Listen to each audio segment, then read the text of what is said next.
തരത്തിന് തരത്തിന് വന്ദനം.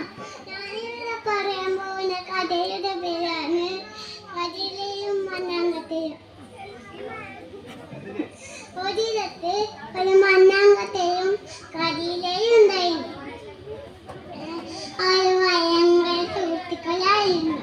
ഒരു ദിവസം മണ്ണാങ്കട്ട കതിരയായിരുന്നു. കതിരെ നമുക്ക് ടൂർ പോയാലാണ്. അങ്ങനെ അവരെ എന്തായാലും ടൂർ പോകുമ്പം അങ്ങെത്തുമ്പം കാറ്റ് വരുമ്പം കതിര പാടിപ്പോയപ്പ അപ്പം മണ്ണാങ്കട്ട എന്താക്കി കതിരയെ പുറത്തുകാരുന്നു. എന്നിട്ട് മഴ പോകുന്നു ആടുന്നു.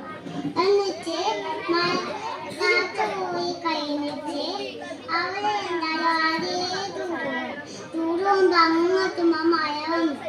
മഴ വരുമ്പം മണ്ണാങ്കട്ട അലിഞ്ഞു പോയപ്പ അപ്പം കതിര ഉണ്ടാക്കി മണ്ണാങ്കട്ടയെ പുറത്തുകാരുന്നു.